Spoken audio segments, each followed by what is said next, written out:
Buenas, mi nombre es Dylan Rajiv Urbina Contreras, con número de cuenta 2018-2022-249, de la clase de Comunicaciones 1, sección 1800. Como tema principal están las redes inalámbricas, que a mí me tocó el capítulo número 8, el cual son las antenas y conectores. Entonces, en este capítulo veremos uno de los elementos más importantes en el esquema de transmisión y receptor que conocemos, que son las antenas. Estudiaremos su historia, funcionamiento y características, tanto generales como específicas. Además, analizaremos las diferentes clasificaciones según su construcción y patrón de radiación. Aprenderemos sobre sus cables y sus conectores utilizados. Para finalizar, veremos la relación entre radiación y salud. Entonces, comenzamos con ¿qué es una antena? Eh, para saber qué es una antena, primero debemos saber un poco de su historia.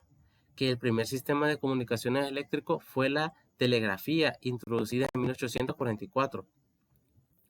Luego haría su aparición la telefonía allá por el año 1878.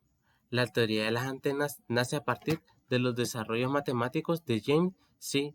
Maxwell en 1854, el cual tenemos aquí a la izquierda.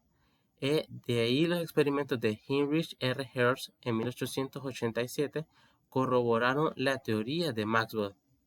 Entonces, de ahí nacen también los primeros sistemas de radiocomunicaciones. Para ser prácticos con la definición, una antena es un pedazo de material conductor al cual se le aplica una señal que es radiada al espacio libre o al aire con el objetivo de propagar y llegar a destino. Aquí tenemos un ejemplo también de las antenas. Y ahora seguimos con otro subtema, el cual es ¿cómo funciona una antena? Las antenas basan su funcionamiento en el principio de la radiación electromagnética, producida al circular una corriente eléctrica por un conductor, como vemos aquí en la imagen de la izquierda. Esta corriente genera un campo magnético alrededor del elemento, el cual forma un campo eléctrico oscilante, y así se continúa generando. Aquí está la onda generada por el campo magnético y eléctrico oscilante, el cual oscila a través del espacio. De esta manera tendremos conformada una onda que será irradiada al espacio libre. Debemos hacer notar que este campo magnético es variable y sigue las mismas ondulaciones de la corriente eléctrica que se aplica a la antena. Hablando de eso, tenemos también lo que es la cámara anecoica.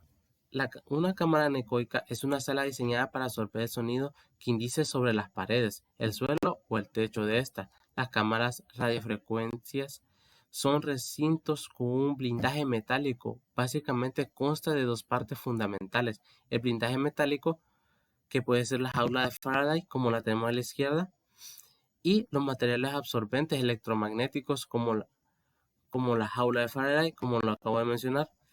Se recubre en su interior con material absorbente electromagnético para darle propiedades de absorción y que finalmente se convierte en una cámara anecoica, como podemos ver a la derecha. Mediante el principio de la jaula de Faraday podemos hacer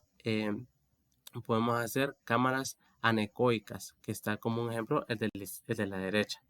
Ahora tenemos las características generales de una antena. Las antenas poseen un aspecto muy importante, que es el principio de la reciprocidad, el cual establece que el comportamiento de la antena cuando se transmite es igual al comportamiento cuando la antena realiza funciones de recepción. Como dijimos antes, el objetivo de una antena es transmitir la máxima energía posible desde el cable hacia la dirección donde está el receptor. Para lograr este objetivo existe otro parámetro fundamental para tener en cuenta y es la impedancia característica de la antena, que es muy importante. Si logramos acoplar la impedancia característica de la antena a la impedancia del cable, lograremos la máxima transferencia de energía posible en nuestro sistema radiante. Aquí tenemos dos ejemplos de diferentes antenas, el de la izquierda que es con el plato y el de la derecha que es mediante diferentes tamaños de tubos para mayor señal. Eso lo veremos más adelante. Ahora tenemos las características específicas de una antena. Tenemos como primero la impedancia característica de la antena, que cuando una antena capta una onda electromagnética que viaja por el espacio libre y pasa del aire hacia la antena, se nota una posición al avance de la onda en el elemento de la antena. Esto ocurre ya que el material del elemento de la antena tiene una resistencia que modifica la onda original. No hay buenas imágenes, pero como el de la izquierda es algo parecido, ya que la antena capta la señal que entra en el aire. De ahí tenemos la ganancia de la antena, que para medir cuán directiva es nuestra antena usamos el parámetro ganancia de antena. Cuanto más grande sea nuestra ganancia de antena, la antena será más directiva y el haz será más angosto. Aquí tenemos la vista superior de estas tres antenas, muestra el diagrama de radiación de cada una. Ya que tenemos el patrón de radiación de antena, es una gráfica que muestra la potencia de la señal transmitida en función del ángulo, se llama patrón de radiación o en algunos casos diagrama de radiación. Este gráfico nos muestra la forma y la ubicación de los lóbulos de radiación lateral y posterior, así como otros puntos donde la potencia irradiada es menor. Tenemos aquí el diagrama de radiación direccional, es de la izquierda, y dado que los diagramas de radiación son volúmenes, podemos representarlos en tres dimensiones, como podemos ver a la derecha. De ahí tenemos el ancho del haz, que definimos el ancho del haz como el intervalo angular en el que la densidad de potencia radiada es igual a la mitad de la potencia máxima en la dirección principal de radiación, que tenemos aquí el ejemplo aquí a la izquierda, el ancho del haz. De ahí tenemos la polarización de la antena, que se refiere solo a la orientación del campo eléctrico radiado desde esa antena. En general, la polarización puede ser horizontal o vertical. Como podemos ver, aquí está en horizontal y aquí está en vertical. De ahí tenemos cómo se clasifican de las antenas. Clasificación de las antenas. Tal como dijimos antes, existen variedades de antenas, muchas. Por ejemplo, aquí tenemos varios ejemplos de varias antenas que tal vez no sean todas, pero sí son en su mayoría este tipo de antenas. La forma, el tamaño y el uso dependen de los parámetros vistos en las secciones anteriores, las cuales son las características de las antenas. Realizaremos nuestra clasificación según el patrón de radiación y según la construcción de la antena. Entonces comenzamos según el patrón de radiación. Analizando el patrón de radiación de las antenas, podemos clasificar algunas tantas antenas en direccionales. Que las direccionales son antenas que irradian energía en una sola dirección. En general poseen un ángulo de radiación de menos de 70 grados. Aquí tenemos el ejemplo de una antena direccional, que es de la izquierda. De ahí tenemos las sectoriales. Si el diagrama de radiación corresponde a un área o zona específica, la antena se llama sectorial. La ganancia de las antenas sectoriales es más alta que la de las omnidireccionales. Son antenas ideales para usar en enlace multipunto del lado transmisor, ya que son consideradas de enlace medio. En general, su valor de ganancia más común es de 18 dBi, sin embargo, puede variar. Aquí tenemos el ejemplo de las antenas sectoriales en el lado derecho. De ahí seguimos con las de omnidireccionales.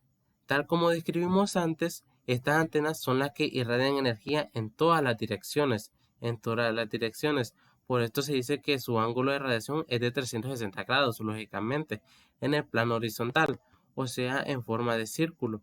La ganancia típica de este tipo de antena es de 8 a 12 dBi. De ahí tenemos según su construcción. Ahora nos pasaremos a la clasificación de la antena según su construcción. Para basarnos en estas diferenciaciones, veremos las antenas discriminadas según su complejidad para construirlas, desde la más sencilla hasta alguna de las más complejas. Tenemos la más sencilla de estas, que es el dipolo.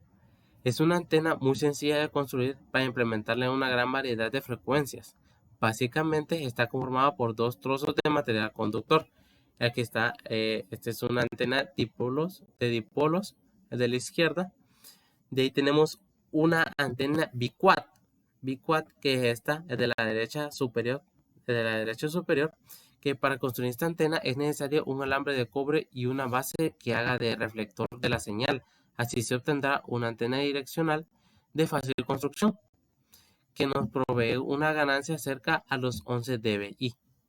Y de ahí tenemos la Yagi Uda, que es la de abajo, de la derecha parte de abajo. Es una antena construida en la década de los 30 por el ingeniero japonés Yagi, que llega a su nombre claramente.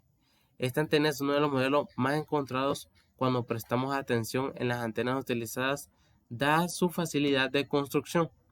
Consta de un dipolo de media onda con una ganancia baja de apenas 2.1 dBi, al que se le agrega otro dipolo ligeramente más largo en la parte posterior. Esta es una de las más débiles, pero fácil de construir. De ahí tenemos la de panel. También son llamadas patch y consisten en una placa de circuito de cobre o metal impresa en su interior. El diseño de esta placa impresa funciona como el elemento activo de la antena. Se puede conseguir elevadas ganancias con este tipo de antenas direccionales. El cual tenemos aquí la antena panel que soporte para exteriores, aquí en el lado izquierdo, la figura 23. Y ahí tenemos la parrilla, que la característica de este tipo de antena es que su reflector posterior es similar a una parrilla, por eso es su nombre, como pueden notarlo aquí en el lado derecho. Esta es la antena parrilla. Se utilizan para zonas donde las inclemencias del tiempo son un factor a tener en cuenta a la hora de montar una antena. De ahí tenemos, por último, tenemos las parabólicas. La particularidad de estas antenas direccionales es que su reflector es de material sólido. Utilizar un material sólido trae una ventaja que la ganancia de la antena obtenida es de hasta 30 dBi, lo cual esta es de las más recientes, más actualizadas y de mejor calidad, pero es de manera difícil encontrarlas, ya que son muy poco producidas. Entonces, de ahí ahora tenemos los cables y conectores usados para todas estas antenas que acabamos de ver. Como todos sabemos, para conectar nuestros equipos inalámbricos con las antenas, usamos cables y conectores. En esta sección describiremos los cables y conectores utilizados habitualmente para este tipo de conexiones. El cable que normalmente se usa para conectar nuestro equipo a la antena es el cable coaxial de 50 ohmios de impedancia, el cual tenemos aquí a la izquierda. Es el más común, el que hallamos en todos los hogares para conectar nuestras antenas, nuestro cable. Tenemos los cables coaxiales. Tenemos que los cables coaxiales poseen un conector central llamado activo, que está rodeado de una malla metálica. La función de esta malla es proteger el conductor activo de las interferencias externas que pueden existir. Un ejemplo del cable coaxial es utilizado para la televisión, que es el que está en la izquierda, que este es utilizado para la televisión. Para conectar el cable a la antena y los elementos de nuestra red usamos conectores. Hay variedad de conectores en el mercado. Básicamente tenemos conectores tipo macho y tipo hembra. Los conectores también introducen una pérdida de señal. Para evitar esto, no solo debemos utilizar conectores y cables de calidad, sino que también debemos usar el número de conectores imprescindibles y un cable lo más corto posible, siempre que se pueda, ¿verdad? Ahora tenemos aquí al lado derecho tenemos una tabla con los tipos de cables y sus pérdidas según la longitud del cable. Esto es para la norma IEEE 82.11b a 2.4 GHz. A 2.4 GHz. Aquí tenemos la tabla. No son todos los cables, no son todos los tipos de cables, pero son los más comunes. Ahora, después de los cables tenemos los conectores, que los conectores por sus atributos tenemos los tipos, que es la forma que tiene el conector. Tenemos el género, puede ser macho o hembra. Tenemos la polaridad normal o invertida y tenemos la rosca normal o invertida. El primer conector y el más común tenemos el conector tipo N. El tipo N, conector tipo N macho, es el más utilizado para conectarse a las antenas externas que hay en el mercado. De ahí tenemos el conector tipo hembra. Todos los fabricantes usan este conector para sus antenas comerciales. Y ahí tenemos el conector N, hembra de chasis, que este solo es el hembra pero con una tuerca, ideal para implementarlo en antenas caseras dada su facilidad de montaje. Aquí tenemos los ejemplos, que este es el conector N macho, conector N hembra y el conector N hembra de chasis. De ahí tenemos los conectores SMA. Este se implementa para el cable coaxial utilizado en microondas. Este es especial para las microondas. Es un conector tipo rosca y de pequeño tamaño que sirve para frecuencias de trabajo de hasta 33 GHz. En general, trabaja de forma adecuada con frecuencias de hasta 18 GHz, pero existen algunos fabricantes que diseñan equipos para 26.5 GHz o frecuencias similares. Tenemos el conector SMA macho. Es uno de los conectores más utilizados por los fabricantes para equipos de redes inalámbricas, que es el de la izquierda. Y tenemos el conector RP-SMA hembra. Este conector es usado para conectarse a un punto de acceso o placa inalámbrica PCI. Aquí está el macho y el hembra del SMA. De ahí tenemos los conectores BNC, que este tipo de conectores era utilizado en las redes Ethernet de los años 80, que es el de la izquierda. Y ahí tenemos el conector TNC. Este TNC es una versión con rosca del conector BNC, ideal para trabajar en frecuencias de hasta 12 GHz, el cual tenemos aquí en medio. Este es el TNC, el cual se encuentra en la gran mayoría de equipos wireless Cisco y Linksys. Y por último, tenemos el Pictile, que en redes inalámbricas caseras no se utiliza el mismo tipo de cable coaxial que en redes en las que los vínculos son muy extensos, sino que se utiliza el Pictile, que es el de la derecha. De ahí, ya terminamos con los cables y los conectores. Ahora hablemos de la radiación y la salud. Radiación y salud. Recientemente llegó a nuestras manos la noticia que calificaba a los teléfonos celulares como posibles fuentes generadoras de cáncer. En Argentina, en el año de 1995, se fijaron los valores límites de radiación electromagnéticos. Tras esto, se establece que las entidades titulares de licencias de servicios radioeléctricos y radiodifusión deben demostrar que las radiaciones generadas por las antenas de sus estaciones no afectan a la población en el espacio circundante a ellas, indicando además los protocolos usados para las evaluaciones. Las radiaciones ionizantes son ondas electromagnéticas de frecuencia extremadamente elevadas. Tienen energía suficiente para producir la ionización mediante la ruptura de los enlaces atómicos y afectar así el estado natural de los tejidos vivos. En otras palabras, las radiaciones ionizantes son los que afectan gravemente a los seres humanos. Y las radiaciones no ionizantes son las que no pueden afectar, como por ejemplo la de las televisiones, celulares hoy en día, etcétera, etcétera. Tenemos un ejemplo de la radiación solar, que es una de las radiaciones ionizantes. Y aquí en la derecha tenemos un gráfico que representa las frecuencias del espectro radioeléctrico, desde las bajas frecuencias hasta las altas. Ahora, nos hacemos la pregunta, ya que estudiamos las radiaciones en salud, ahora hacemos la pregunta de, ¿es peligrosa la radiación electromagnética?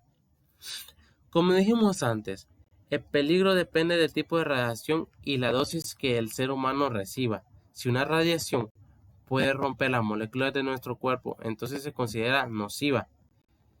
Según la clasificación que realizó la OMS, que es la Organización Mundial de la Salud, en su polémico informe se colocó a los teléfonos celulares en un grupo llamado 2B. En este grupo se encuentran los agentes posiblemente carcinógenos pero cuya capacidad para provocar cáncer no está demostrada.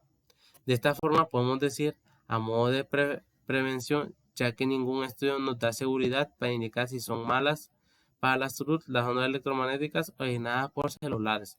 O sea, pueden ser malas o también no pueden ser malas. Todo depende de la cantidad de radiación que reciba o si son tan nocivas. Como hoy en día no son tan nocivas ya que la tecnología ha ido avanzando. Ahora tenemos las actividades, el test de evaluación, que tenemos como primero que es una antena y de qué forma transmite una señal al espacio libre. Tenemos como respuesta, al lado derecho tenemos la respuesta, al lado izquierdo tenemos las preguntas. Que la primera dice, una antena es un pedazo de material conductor al cual se le aplica una que es radiada al espacio libre o al aire con el objetivo de propagarse y llegar al destino. La antena produce una onda que será irradiada al espacio libre. Pregunta número 2. ¿Es importante que la antena sea eficaz transformando energía y por qué? Sí es importante, ya que dependiendo de la eficacia de la transformación podemos transmitir diferentes señales. Tercera pregunta. ¿Qué se genera cuando por un elemento conductor se hace circular una corriente eléctrica y cómo se llama esta ley? Esto genera un campo magnético alrededor del elemento, el cual forma un campo eléctrico oscilante y así se continúa generando. Y la ley se llama principio de la radiación electromagnética. Todo esto lo hemos visto. De ahí tenemos la cuarta pregunta. ¿Cuál es el parámetro fundamental de una antena para lograr la máxima transferencia de energía? El parámetro fundamental es la impedancia característica de antena. También lo vimos. Ahora tenemos quinta pregunta. ¿Qué es una antena isotrópica? Es aquella antena que irradia o recibe energía desde todas las direcciones con igual intensidad. Sexta pregunta. ¿Cuáles son las antenas sectoriales?